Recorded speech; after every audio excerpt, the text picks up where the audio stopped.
Good evening all, and a warm welcome to all viewers and doctors who have joined us for today's webinar.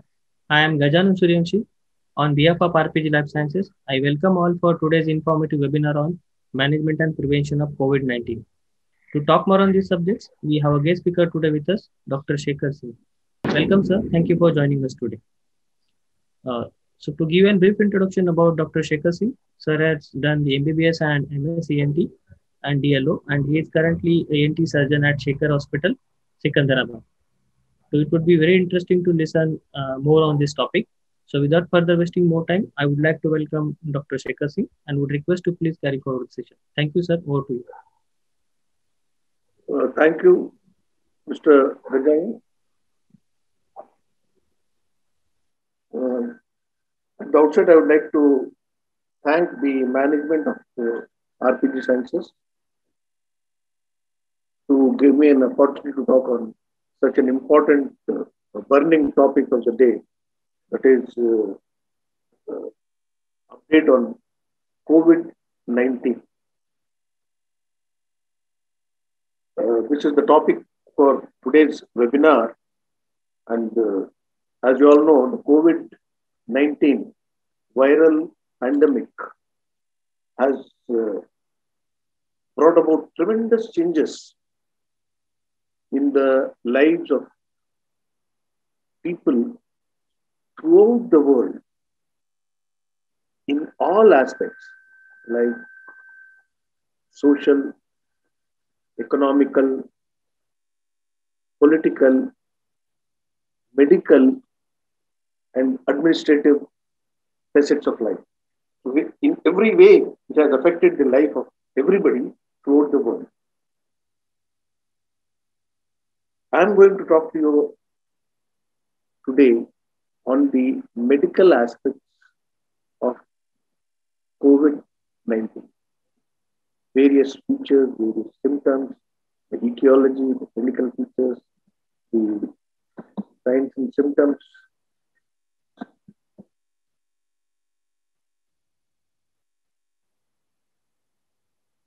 So briefly we'll talk, I'll be telling you everything about which you already know. Too much of messages or material is published, printed, on WhatsApp you are having, on news.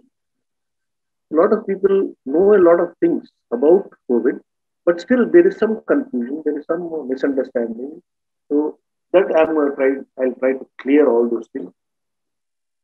And I'll be talking about etiology, the clinical features, the preventive aspects, and the management of different types of COVID-19 pandemic.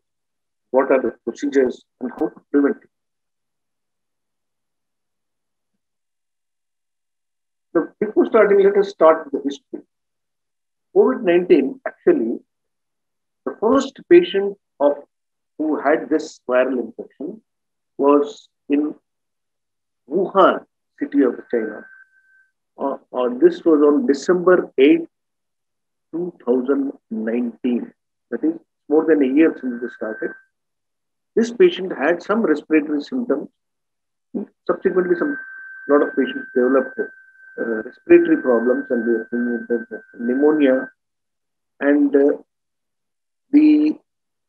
for a few days, after a few days, that is on December 31st, China informed the World Health Organization about a cluster of pneumonia cases in Wuhan.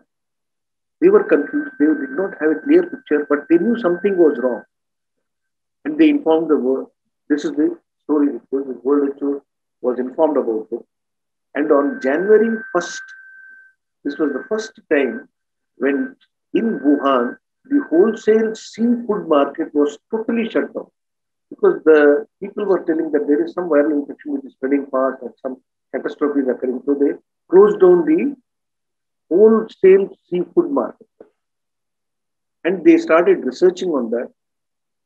And by January 7th, that is 1 month after the first infection, within a month, they could identify a new virus and named it COVID-19 because it had started in 19 There were a lot of viral studies going on. So this virus was called COVID-19 in January. They tried to control it, but within a few weeks, they knew that people knew that the pandemic has started. That is, people started moving from one place to another. There was some mobility. So on January 23rd, 2020, the pandemic was declared and worldwide lockdown began. Different countries, developed countries, worldwide pandemic, it was declared a pandemic and lockdown began. The Indians, though there is some confusion about that, but the lockdown in India started in March 23rd. That is 2 months after the lockdown in some countries.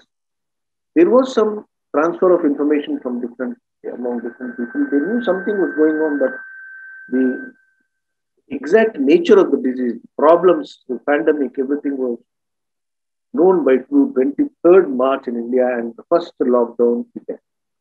So the main problem in India is from 23rd March, and still the worldwide vaccination hunt is going on. People are getting, now vaccination has started. In fact, vaccination has started in many parts of the world. India is one of the leading places where maximum vaccination has taken place in the last few days. It is leading the world in vaccination. It's going on in USA, it's going on in UK, a lot of countries. There is some confusion about Sputnik, about Covishield. So all these we will be discussing now. So the main features are that this is a worldwide pandemic. It is a very serious disease, and we must know everything about that so that we can prevent it. Otherwise, in case anybody gets it, as doctors, we should know how to treat it, how to manage the patients, and that is why this seminar. Now, before that, the first thing we should know is how this virus gets. This is basically a viral infection. We have been treating viruses for such a long time. Common cold is one of the name itself as suggests common cold. Because it is so common, everybody keeps on getting common cold. But there are a lot of virus. The virus keeps on changing, keeps on mutating. And the mode of transmission is, this is also a virus, but here there are some features which are totally complicated in this. In the sense, this virus is a very, very serious. The spread is very fast and very easy spread, and the morbidity and mortality compared to other viruses is more. Well, if you compare it with Ebola and things like that, it may be less. But there is mortality, and in some patients, in some parts of the world, the mortality is very severe. So this all we will be discussing about immunology and immunotherapy and all that. But it is important to know that this is easily transmissible, and it is a very serious disorder. And how does it get transmitted? How does it transmit? A patient who is exposed to the virus or who develops a viral infection, this corona-19 virus, the moment he speaks or he talks or coughs out, the droplets containing the virus are released in the air. So these viruses, remember, they are very minute particles, viruses. These are released in the air from the secretions, otherwise from the various discharges also they may come out. And once they are released, the air is filled with this virus. And whenever these viruses fall on any surfaces which they come in contact, like if a person is traveling in a lift, you will get it over. Or if he's traveling in a bus, when he coughs out or when he breathes out, the handle of, or any metallic object which is close by, the virus may go and lodge there. Or even otherwise, if he just breathes out air, the virus gets released in the air and it may travel. What they say about 1, 2 feet, 3 feet, and all that is the virus in the close vicinity, there may be billions of viruses. But even up till 5 feet or 10 feet, the viruses may spread. And some of the viruses, these viruses stay in the atmosphere or sometimes for hours together, sometimes in some objects it may stay for days together, maybe 2, 3 days. So these are the sources of viruses. Now, the moment this virus lands up in the nose, mouth, or any region of the person who is exposed to this, they start a new journey. So this patient becomes infected. So infection can reach the person very easily through transmission from the air, or if a person touches any of the objects, like any metallic object or door or any utensil which the infected person has transmitted, then and if it touches the hand, then the virus through the if this person wipes out his eyes or mouth or thing, the virus lodges and this person gets infected. So the droplets either way. So the infection can reach a person either through touch or air. So that's why all these prophylactic measures like mask and hand washing and distance, all these have been advocated, and people are exposed to that. They are trying to understand and take appropriate measures, but they don't know properly. These have to be trained properly and understood properly. Only then the disease can be controlled. Now, before understanding the pathology and clinical features, signs and symptoms, it is, I think, we should review our knowledge about the antigen antibody concept, because now we are talking about immunotherapy also, or vaccination. So there's something comes in this field where all these are interrelated. So that is whenever a person is is exposed to a bacteria or virus, some reaction takes place in the body. Suppose if it is an allergen, basically we are when we talk about allergy, that is antigen is something a person who is allergic to allergy is a very wide subject. The patient may have nasal allergy, he may have bronchial allergy, he may have skin allergy, or he may have gastrointestinal allergy. Various types of allergies are there. That is, allergy is actually it is a scientific word, but it has become so common now that it has become a common word. Like suppose you don't like a person, you say you are allergic to him. That is a scientific word becoming a medical word. So the allergy is so common. So what is allergy? Allergy is something which is not pathologic to you, which is creates a reaction which your body doesn't understand. So that is allergy, and you have an antigen. That is something reaches your body, and your body thinks that this is a foreign body and it has to be removed. So your body reacts to that in a way by a immunological reaction, like it produces some antibodies or antigen antibody complex occurs, and then next time when the same antigen reaches the body, the antibodies react with the antigen, and antigen antibody complex occurs. So because of this, some vasoactive amines are released, some histamine is released, the patient gets symptoms. So this is about allergy. So when we are talking about allergy, that is totally different. But here also, the same thing happens when a virus enters the body. The body tries to protect itself from the virus by thinking that the foreign body is like antigen. So B cells, that is in the blood, you have plasma cells, and these release some B cells. B cells and T cells are, or helper cells are there in the body. They identify the antigen and they produce some antibodies. So these cells get activated and they produce antibodies. These antibodies are released in the blood so that they react with the antigen, and antigen antibody complex forms. So these antigen antibody complex forms the humoral. The same thing is in cell immunity. That is, you have helper T cells, which again, once the cells are activated, they release some amines and the reaction occurs in the cell. So basically, the symptoms are produced because of this antigen antibody complex. So all various diseases like bacteria, viruses, or any other infection can cause this sort of reaction, and the symptoms are produced by the body, the subject, the place which is reacting, like lungs or kidneys, wherever there is a reaction, the symptoms occur in that. The unfortunate thing about uh, COVID-19 is that once it invades the body, like just like any virus, it invades the nose or it invades through the nose, it produces some reaction. So you patient gets some symptoms like cold or running nose, or it reaches into the throat, he gets pharyngeal infection, he goes to the lungs, he gets some bronchitis, some cough.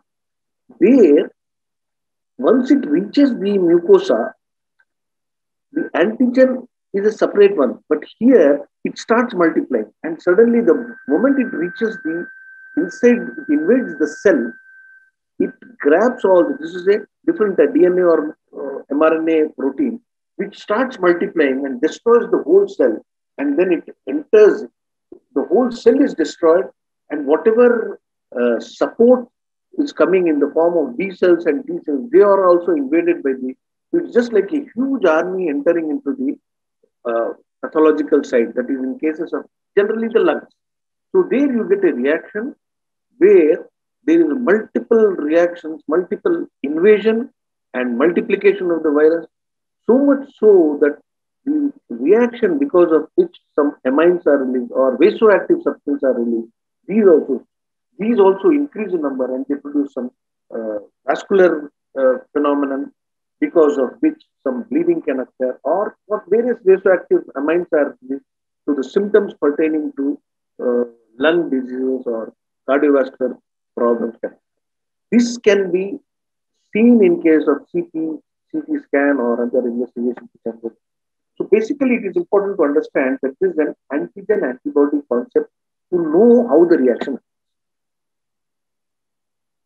Now, coming to the symptoms and the signs of the progression of the disease, what is the course of the disease in the body? Now, the one thing which has caused a lot of controversy is that many patients say that we don't have any symptoms. Generally, it is seen that in 80% of the patients who are infected with COVID-19, majority, that is 80% is a huge amount. In this, many are asymptomatic. That is, the body virus enters into the body responds in a way, but there are no symptoms. The patient may not have any symptoms, or he may have some mild symptoms. This immediately, that is, on the first or third day of the infection, when he is infected. Normally, the incubation period is from 3 to 8 days, but generally 5 days is.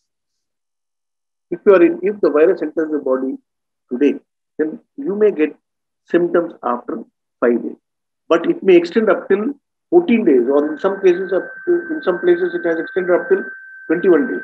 So the incubation period is not important. Only thing is, if one is exposed to a virus, he may get symptoms, and some may not get symptoms, some may not get symptoms. And the symptoms may be very mild. These include, there may generally, because it enters to the upper respiratory tract, the patient may get some cold or some cough, or very often, sometimes they get sore throat or fever. So 80% of these patients get just these mild symptoms. Now, normally in other viral infections, generally, if your body is exposed to a virus, it takes about 1 week to produce the antibodies. And once the antibodies are produced in the body, they kill all the viruses, and after a week, the patient becomes normal. But here, because of the multiplicity of the long duration, if the patient improves well again, otherwise, from day 4, the patient he may land up in some moderate disease or some severe. The disease, once it reaches the lung, which generally is 3 to 4 days, the patient may, because of the reaction, the patient may get respiratory breathlessness. He may not be able to breathe properly. And it may extend so much that the patient gets hypoxia. You do an oxygen saturation, the saturation falls, and the patient becomes.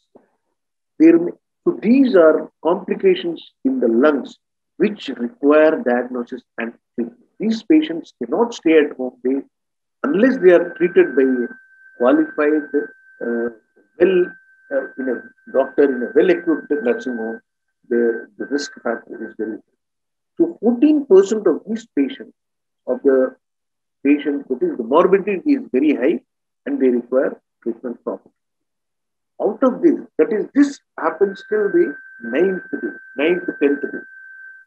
So in between these, the patients may land up with a cytokine storm. That is, the lungs are not able to control the disease, just as I said, told in the pathology, where there is the invasion is very severe and the vasoactive, the blood vessels, the capillaries, all are damaged and so much is released that the virus enters into the blood.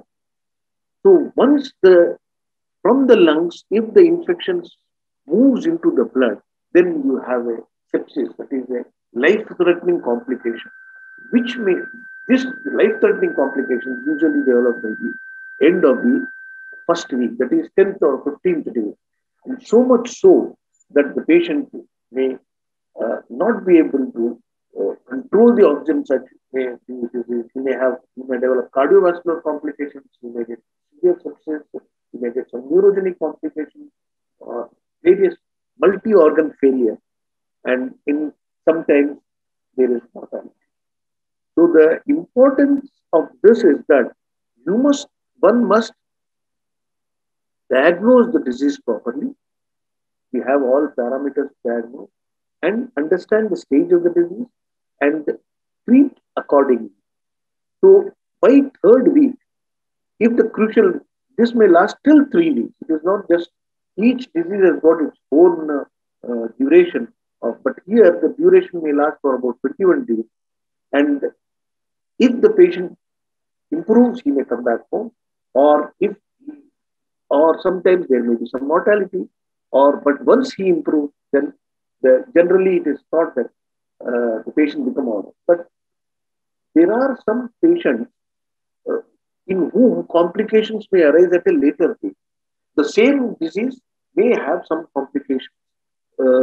So long-term effects are not known, but still there are reports that some patients have various different types of complications associated with COVID-19. Now, as you see the phases of infection here, once, as I said about the first 21 days, the different types, course of the disease. So here, in the first phase, that is viral response, when people are exposed to the virus, there is a community factor. That is, many people, or some people in a family may get infected, some people in the community may get infected. And they may have, again, these people may have mild symptoms, or they may be asymptomatic, or some may fall moderate to severe. But generally in the first week, some patients may have different symptoms. That is, generally it is thought to be a respiratory tract infection, that is upper respiratory tract. Like there may have dry cough or mild fever, headache. But sometimes, in many cases, there are reported a lot of patients having diarrhea, or in some cases, there may be some neurogenic complications. You name the disease, the COVID etiology may be there. That is, and one of the important features we as ENT surgeons are facing is on the 4th or 5th day, patients come with loss of smell and loss of taste. There is absolute total loss of taste. It's a neurogenic complication. That is, this virus enters into the olfactory nerves, produces some damage, and the patient is not able to perceive the sense of smell. The same thing happens for the taste fibers also. The patient, so this is a neurogenic phenomenon. And in many patients, but this lasts for a few days or few months, maybe 2-3 weeks, and then they recover fast. So these are some symptoms. There have been cases where patients suffering from ear discharge or without ear discharge, acute otitis media due to COVID-19. So all these are respiratory are very common. Then they may have joint pains or various other points. So these are in the first phase, you may have mild symptoms. Then in those patients, diagnosis is extremely important. So not only it is important to diagnose these patients, but To prevent the spread, you must may isolate the patients, put them in quarantine, not only for the community but for the whole state, city or state.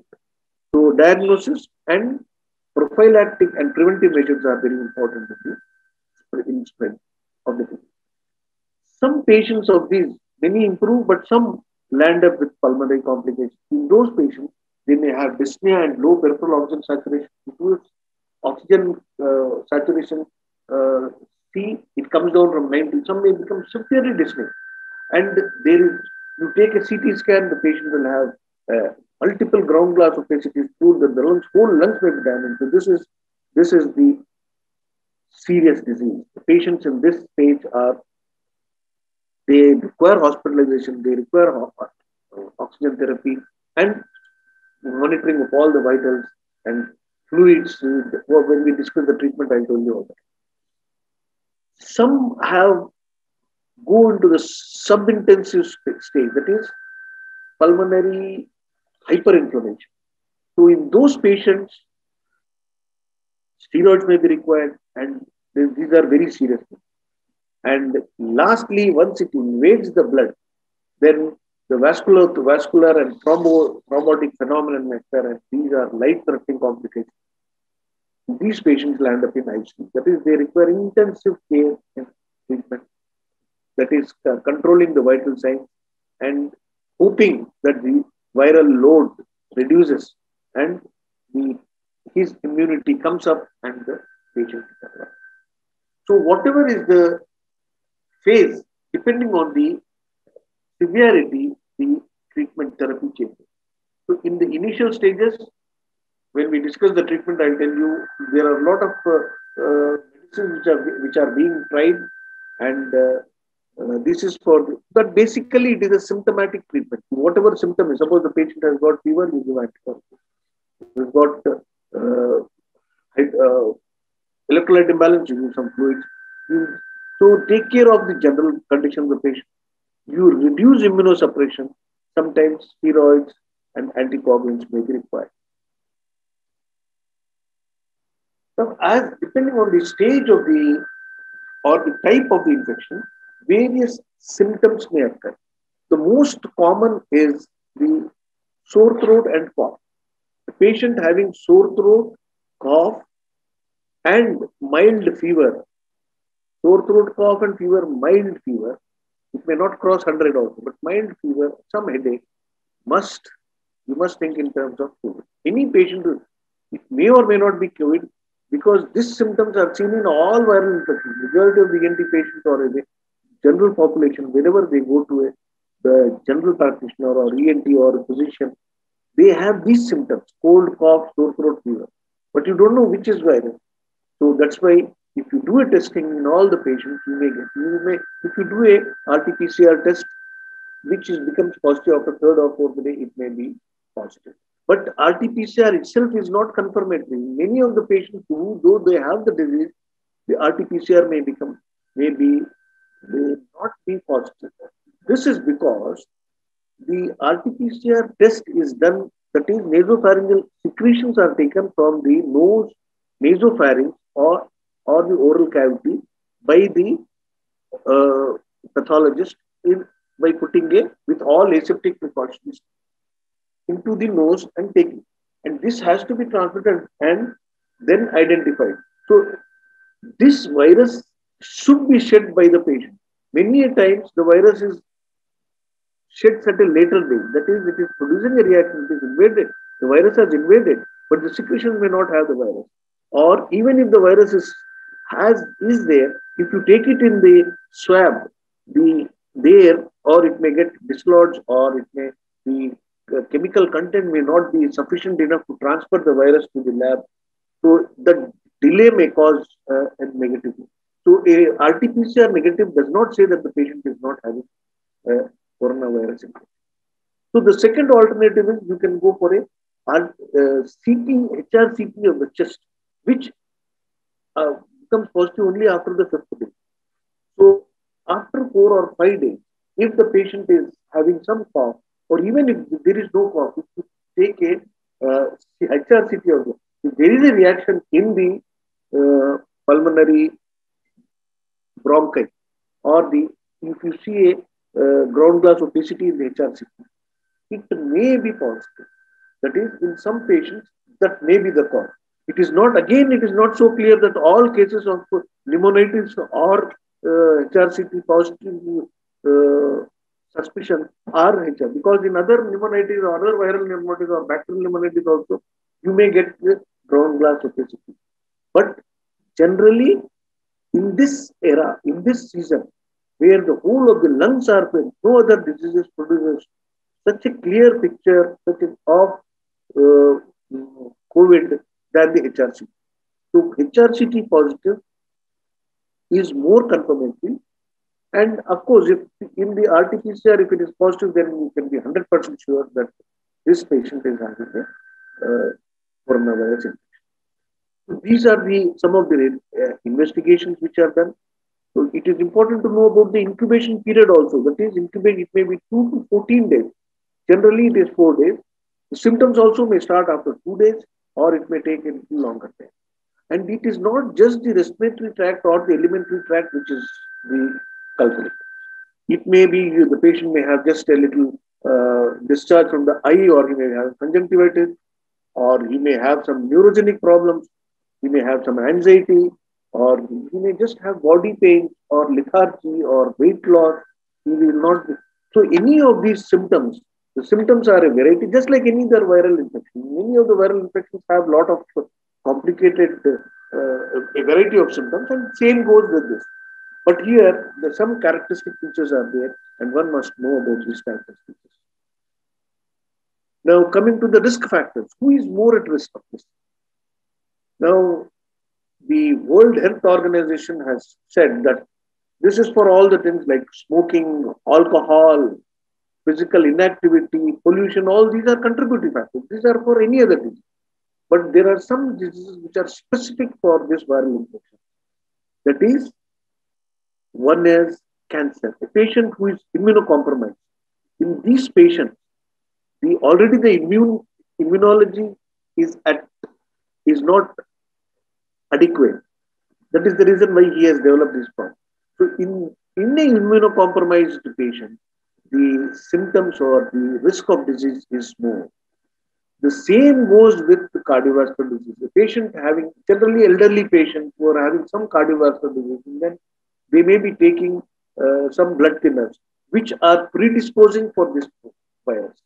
Or a patient having respiratory disease like asthma or COPD, their lungs are comparatively weak.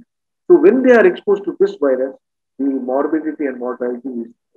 Same goes with obesity and diabetes. Diabetes also, there is some vascular change. The whole system is, all organs are affected, maybe the eye, maybe the lungs, kidney, or heart. So all these are comorbids. So patients with comorbidity, and especially the elderly or the young, in whom the resistance is less, they are highly risk. So one has to, not only in treatment, but also in prevention or isolation, these patients should be given, or in immunization also, they should be given to them, because in those patients, the risk factor is more, risk for morbidity and mortality is more compared to the normal individuals. Now, the mortality rate in different countries, this is the old one, but now everybody knows that in the United States, the mortality is almost, it has crossed 3 million. In Brazil also, it has gone up. India also, in all these countries. Earlier, now they are talking about second phase. Or each country this is an international problem, and each country is modifying its requirements and treatment patterns, and according to their own, the facilities available, the manpower, the economy, the administrative reasons. So these, our discussion should not be, that is for politicians. So ours should be, I shall concentrate only on the medical point. Now, so the most important thing is preventive. Now, we must tell all our patients, the first thing, this is the most important thing, that is prevention. Try to avoid getting the disease. This prevention is, everybody on all media, it is being advocated, that is safe distance, mask, sanitization, or hand wash. But I am telling you again, I am discussing you because each has, though they are following that, these three, everybody, you ask anybody, they will say yes, they maintain 5 feet distance, hand wash frequently, I'm using this, or they put mask. But they should know what which mask is, how to put on the mask, and how to maintain distance. So, and how to, what, if they know how the virus invades, how the virus reaches you, then you can understand. So the first thing is rule one: avoid close contact. That is, no handshake, no hugs, no bodily contacts in any way.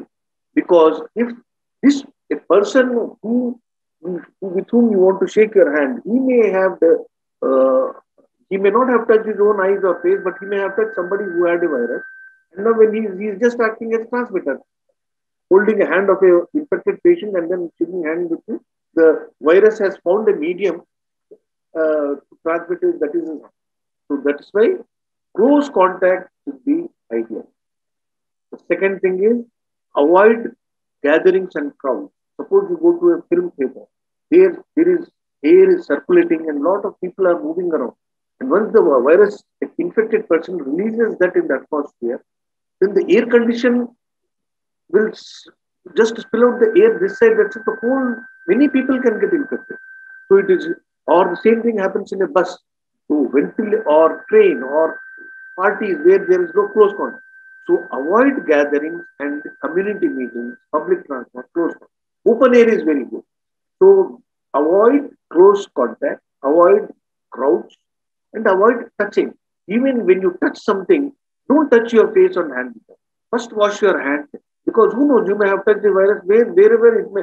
Somebody must have, you touch a car handle, somebody must have passed on the virus onto the hand of the handle, and you may have touched it, and then if you touch your hand, you are transmitting the virus. So that's why hand wash is very important. Washing hands as frequently as possible, just simple soap and water for at least a few seconds, 20 seconds is enough to remove the virus. So that's why washing is very important. And you must protect others also. That is, if at all a person is infected, he should not go out. He should stay at home. He cover his nose and mouth while sneezing. And lastly, this is the measure I am giving: seek information. Once somebody gives you information, take that information, analyze it, and then follow the instructions. These preventive measures are very important, and always use face mask. Whenever you are going, you may be exposed to the virus, so avoid going in a crowd. But in case you are passing a road, keep a safe distance. But even if you put a mask, so that is a safety. The surgical mask, everybody has got a lot of business going on about surgical masks. But basically, you must have a mask that protects against infectious agents transmitted by droplets. It is a three-layered mask is good, and that mask should not be. Not only is a mask important, but you should know how to, what not to touch, and how to put on the mask, and what to. Suppose you have put on the mask, which is a top quality mask, but if you have touched something and touched the mask with that, then the virus stays in the mask. And then if you are again, so that is, in those cases, wearing the mask, you should not touch the outside. And when you are putting it, you should just take the edges and put it and remove it and throw it. Now, there are different types of masks. Three-layered masks are better. And the surgical mask, because surgeons are used to practicing in the surgery, they use that. This is safe not only for the, actually they were meant for protecting the patient from infection, but here you are protecting yourself. This reduces the risk of transmission. But when you are putting a mask, you are supposed to put the mask over the nose and mouth, totally cover it. And there may be some respiratory distress because of the closeness, because of the blockage. So in those cases, the respirator, those people, especially medical personnel who are exposed to the virus, or they live in an atmosphere where the patient comes, and so in those people we have to use the word. A respirator is good because the respirator protects against dust, smoke, vapor, and which are all which are health hazards. These also protect from the viruses. That is, if in case there is any virus, this has got four layers, and the viruses get entrapped. They have multiple layers, so they get entrapped. So respirators are good, and we have these three different classes of disposables. This is just to prevent leakage of the virus into the air. So that is protection is such. These are all various materials which are used to prevent minute viruses and bacteria from or chemicals from entering into the. These were basically used for chemical in chemical industries, but now they are because of the efficiency or the scientific connection they have, they are used in our mask. So respirator, they allow some amount of free air from the. You have some barrier masks also. These are washable and reusable up to many times.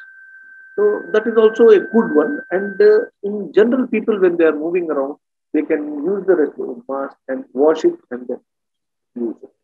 The barrier mask also. Now coming to face shield, I think this is a very good concept. This a face shield provides almost complete protection by its anti-projection effect on these areas. So the virus, even if it present, it enters.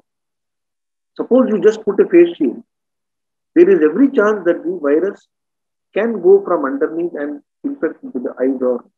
So this actually the face shield is should not be worn singly, but whenever you are wearing a face shield, you must always wear a mask, and then this acts as a second barrier. Just like as ENT surgeons, we know whenever patient comes to you with ear discharge, what we do is, so if a discharging ear is prone to fungal infection, that is, we tell them to avoid water entering into the ear. That is, while bathing, put some cotton, take some cotton or smear it into it, or put a ear plug so that water doesn't enter. Because if water enters the ear, there is chance of getting infection, either bacterial or fungal. Now, this is single protection. But very often we tell them also to, in addition to that, we tell them to put a small plastic with rubber band. That is double protection. The plastic will protect the water from entering. Even if the water enters, the cotton will block it. But if it is just cotton, it will absorb. So you put some Vaseline so that even if water infiltrates into the cotton, it doesn't seep. So these are that is the simplest way. This is these face shield and mask are similar. It is easy.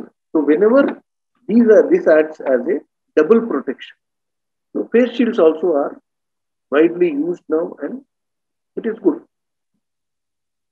So face mask do's and don'ts when putting on a face mask. As I said, was to clean your hands and put on your face mask. So it fully covers your mouth and nose. And secure the elastic bands around the ears. Secure the ties at the middle of your head and the base of your head. So these are when putting on a mask, all these should be followed. And when wearing a mask, you must not do these things. Like don't wear your mask under your nose or throat. Don't touch or adjust your face mask without cleaning your hands before and after. That is just if you, without cleaning your hands, if you touch the mask, there is every possibility that the virus which is there in your hand, you are transmitting it to the face mask, and then from that it varies.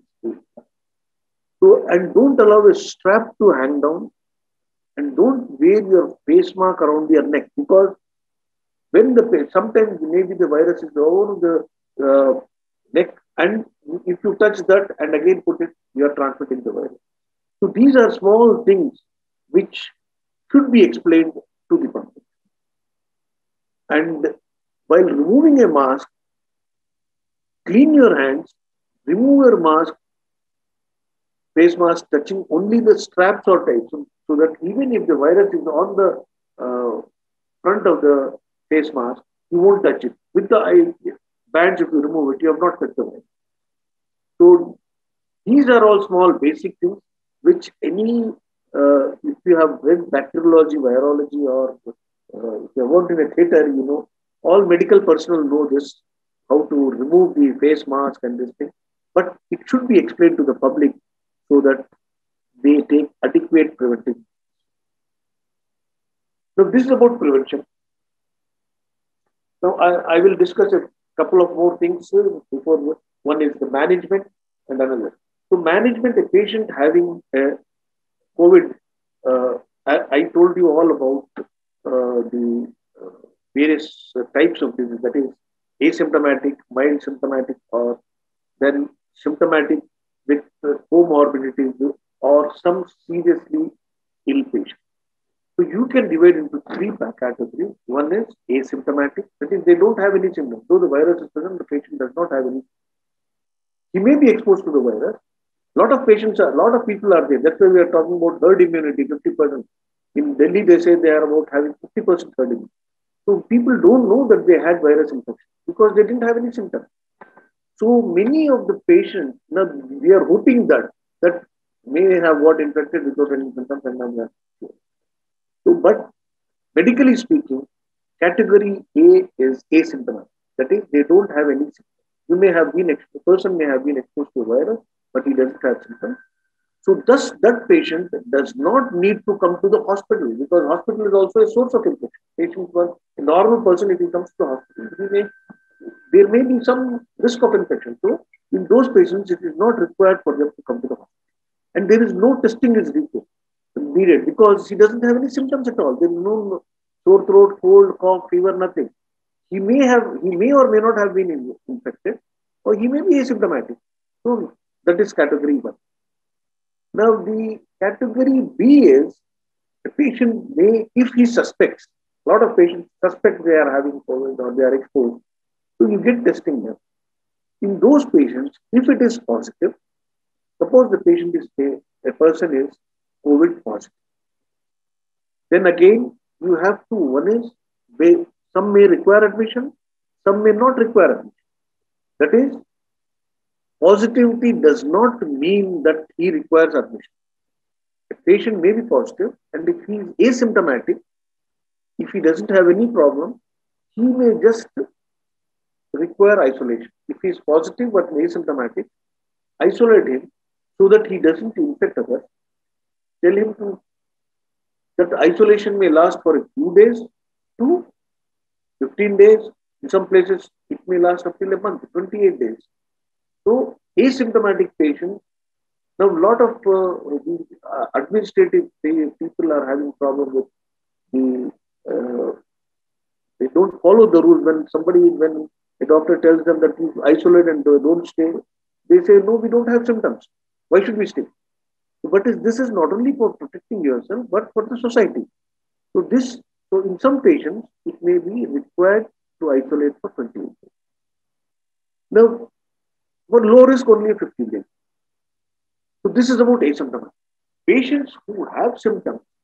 Now, these patients, they may have mild symptoms like fever, cold, cough. They also don't require hospitalization. In those patients, home treatment can be given. That is, you can talk to a doctor on phone and see do the vital parameters. And if the disease is not serious, they may get treatment. Patients who have symptoms require treatment, and the treatment can be given. Suppose the oxygen saturation is low, or they are suspecting some complications. We are suspecting some complications. They require it. And in some patients, admission is mandated because if there is vascular imbalance, hypoxia, BP fluctuation, or some other disturbances like vasoactivation, in those patients, admission is and proper treatment by a specialist is required. Now, risk assessment and public health management decision making is a very wide subject. Now, in the earlier days when people coming from abroad were quarantined, asked, even now it is going on in US or in UK, they have said 15 days quarantine. All these are political decisions and this, but management, this is public health, it is a public health emergency or public health problem, and decision making should be perfectly coordination between the medical personnel and the administrators and the people. People must understand that this is a high risk. Now, management, actually speaking, currently there is no clear-cut medication for COVID. Like, uh, uh, so many diseases are there. You have like any infection, you have bacterial infection or a different type. You have even for septicemia, you have appropriate. You can culture the bacteria, give appropriate antibiotics, but there are no proper antivirals available for COVID now. So there is no medication. The only thing you do is give symptomatic treatment. Suppose he has fever or pain relief, you have some antibiotic. For cough, you can give some cough syrup, cough suppressant, and rest and fluid intake. They have tried hydroxychloroquine, which we have been using regularly for malaria, and azithromycin as some antibiotics or doxycycline are being tried, have been tried, and they say it is showing good results. Then antivirals like or some remdesivir, favipiravir are used. Steroids also are used. Dexamethasone, especially in severe cases, it is very much helpful and life saving. And immune strengthening, a patient is exposed to where he has some antibodies, so you give this to the plasma therapy. There have been these have been studied, and in some patients there is some. Now coming to the ivermectin, this ivermectin 12 milligrams twice daily or in combination with other therapy for survival is in mild COVID. Even if the symptoms are very less, you can keep ivermectin 12 milligrams twice. Now, azithromycin also can be given in combination for 3 days. Sometimes in azithromycin or doxycycline can be given. Some advise 200 milligrams twice daily for 7 days or 100 milligrams twice daily for first 2 days, then once daily for 7 days. This is a cost-effective and well tried for research. So ICMR is now reviewing the benefits of ivermectin and doxycycline as a potential therapy for COVID, and it has been successful also. Ivermectin and doxycycline and ivermectin and azithromycin have shown a lot of improvement in many patients who are admitted in the hospital. Even mild cases also respond. So ivermectin is 12 milligrams twice daily. The second is the question of vitamins. Now it has been shown that vitamins in all viral infections, like in epistaxis, we give vitamin C. In cases of viral infections, we give vitamin C. Vitamin C is known to increase the immunity. So in other cases, we are giving less.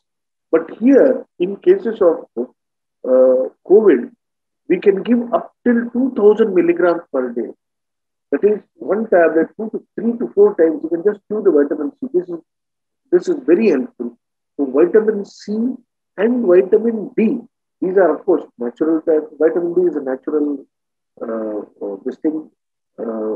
exposure to sun produces vitamin D, but because of this, it is known to cause immunity, improve immunity.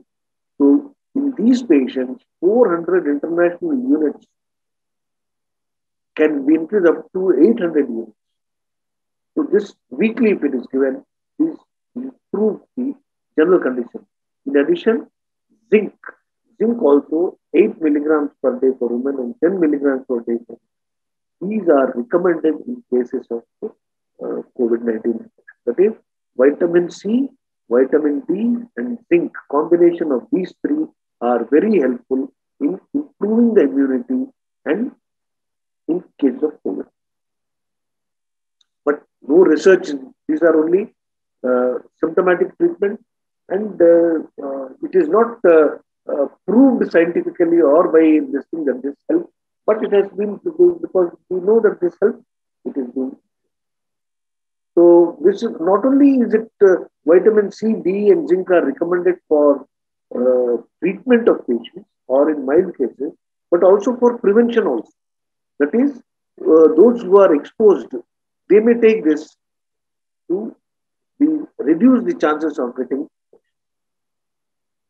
and for that is for prophylaxis. This is safe and doesn't have any side effects, and there is no chance of overtoxicity. Steroids. Steroids are the mainstay in some patients who are having, just like any other infection, when there is a severe reaction or severe problem in the body. Steroid. Normally, body is supposed to produce steroids to combat the problem. So that's why in these cases, where there is a, like an antigen antibody reaction, or in pulmonary embolism, or in pulmonary uh, distress, where the patient is gasping. So in steroids are very much recommended, and they, especially in viral pneumonia, anyway we are giving steroids. But this here it is very effective, and you can give a small 6 milligrams orally for a period of 10 days, and steroids help a lot in cases of COVID-19. Hydroxychloroquine, as I said, which was used very frequently in case of malaria. This is also recommended. It was recommended for home isolation cases also, but there is some doubtful data about it, so it is not so frequently used. It is not approved. The anti-allergic, I was telling you about anti-allergic. First, I have discussed about allergy, and the same reaction which occurs in allergy, that is the antigen, here it is a virus. But here the virus multiplies, antigen doesn't. In allergic reaction, the antigen doesn't multiply. Whatever antigen is there, the symptoms of antigen antibody complex are produced by mainly by the leukotriene or mediators, 5-hydro, all these chemicals which are released by the reaction of in the antigen antibody reaction in the respiratory tract or in the gastrointestinal tract or in the nasal mucosa. So these are relieved by antihistamines or in some cases montelukast, which is a leukotriene receptor antagonist. So in asthma, you see this helps a lot. In montelukast helps a lot in relieving bronchospasm and the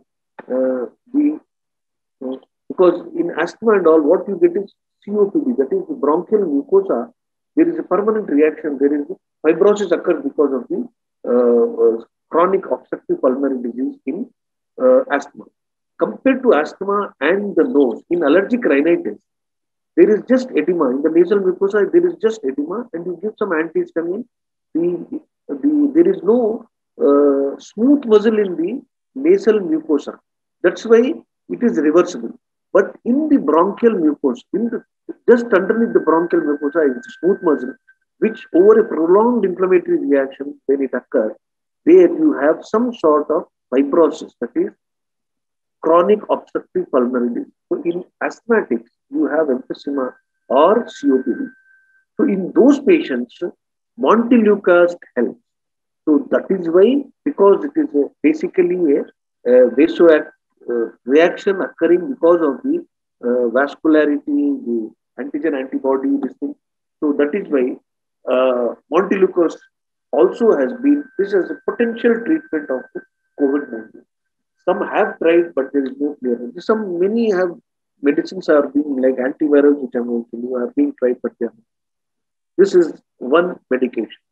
Bronchodilators are not recommended because they do not, the respiratory wheeze is not there. Here there is some exudation. So some fluid imbalance and there is destruction of the mucosa and the vascularity. So that's why, whereas in cases of asthma, there is just a biochemical reaction, the bronchospasm occurs. So bronchodilator helps. Here it is because there is a pathological feature with exudation. Bronchodilator will not help. So for recommended VT prophylaxis, you can do some prophylaxis, home isolation. The doctors recommend is a must. Now, what are the investigations? Various investigations, various therapies are being tried. One is lopinavir or ritonavir. This can be given orally or intramuscularly. These are some serious symptomatic patients with some severe disorders like hypoxia, hypotension, or where there is organic dysfunction like renal failure or any other organ dysfunction. where those steroids and all others are contraindicated. Lopinavir and ritonavir are being investigated. And various, generally in elderly patients with more than 60 years, or patients with diabetes or renal failure, or immunocompromised patients, this lopinavir or ritonavir can be given 2 tablets daily. And or if when patients are not able to take the medication by more, you can give suspension for 7 to 10 days. So these are being tried. Investigational therapies with remdesivir may be considered in patients with moderate disease. This is very widely accepted and it is being used. Remdesivir is very much used. And convalescent plasma that has been tried in some patients, it is used, in some it doesn't. But it does have a role in it. Now, tocilizumab, this is again special considerations before it's used. This is raised, any patient whose CRP is raised or some other associated morbidity. In those patients, tocilizumab can be used. These are all new. So, in conclusion, mild cases, just where the temperatures are normal or oxygen saturation is normal, just home isolation. And in cases of some, I have told, antipyretic, hydroxyquinone, and control the other associated diseases like diabetes, hypertension, renal failure, cardiovascular disease. All these should be. And in moderate cases, with COPD, oxygen support may be required with simple nasal cannula or different leads, just to control the cardiac problems also, like in ICU. To follow CRP, D-dimer, and ferritin every 48 hours. In severe cases, you may have to give IV methylprednisolone or steroids or dexamethasone. So steroids are very much indicated in moderate cases, and prophylactic use of various remdesivir or new things can be used, and monitor for increased work of breathing, hemodynamic instability, and increase in oxygen requirement. This is based on the oxygen saturation level. In severe cases, supplementary oxygen therapy immediately should be started because the main culprit is the severe oxygen distress, undersaturation. So if the oxygen is less saturated, then you may have intubation or support, give some supportive therapy. And oxygen therapy, 5 liters per minute, and this is very important. So, and hypoxemic respiratory failure and acute respiratory distress syndrome should be recognized and treated accordingly. So, in conclusion, I would say all that needs is to follow precautions and advice. Patient can safely continue their ongoing treatments. Treatment should be based on patient conditions and doctor. That is, as I said, consult a doctor. If they're mild, he will advise you. In case of mild, he may advise no treatment. In case of moderate, he may advise something. In case it is severe, he may refer you to admission or a higher center where facilities are available. And for preventive measures, you have to do hand washing, social distancing. And in conclusion, I would say add another thing. Now we have already discussed about vaccination. There are so many things about vaccination. Based on all this, vaccination today is very much required. The complete people, sometimes there is a imbalanced immune response after vaccination, which can lead to pulmonary immunopathy. That is why, though the authorities are stating that the vaccination is safe, not all are convinced. But I can assure you that vaccination is just like any other vaccination. Like all diseases, so many diseases we have encountered, polio, DPT, all this, we have vaccinated, that has helped.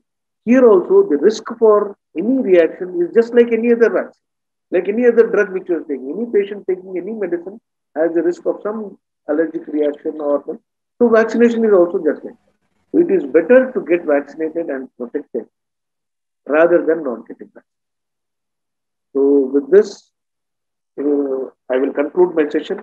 If you have any questions, you can just ask. Thank you. Yeah, thank you very much for this wonderful session. So I would request the participants, you can ask the questions by typing in Q&A box. Sir would be happy to answer your questions. So before they could type the questions, so we have received a few questions in our WhatsApp chat. So I'll read it for you. Yeah, please. The first question is that are the people with allergies more susceptible to coronavirus than other? No, it has not been proved. Okay. Many patients, the patient is, if a patient has allergy, he is allergic to that particular allergen. Like if a person allergic to say prawns or a house dust mite, he is allergic to that and he gets a reaction to that only. There is no proof that a person allergic to a house dust mite is also allergic to coronavirus. So then it has not been proved. Okay. So what is your view on the major difference between the COVID-19 and allergic rhinitis symptoms? As I said earlier, allergic rhinitis is the patient knows what he is allergic to. It may be seasonal allergic rhinitis or perennial allergic rhinitis, and very often he knows that once he is exposed to the virus or to the antigen, he gets it. But in coronavirus, there is, in addition to rhinitis, he may have sore throat, he may have fever, he will have symptoms of a viral infection. Allergic rhinitis is a non-viral infection. This is a viral infection. Okay. The next question is that do the symptoms of allergy and COVID-19 express themselves differently in children than in adults? No.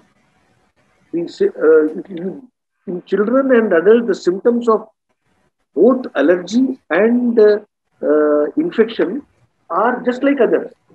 Like suppose a patient is having viral infection in allergic rhinitis in childhood, even child or adult, they will have the same symptoms. And if you cannot say that this person has got a COVID infection. Okay.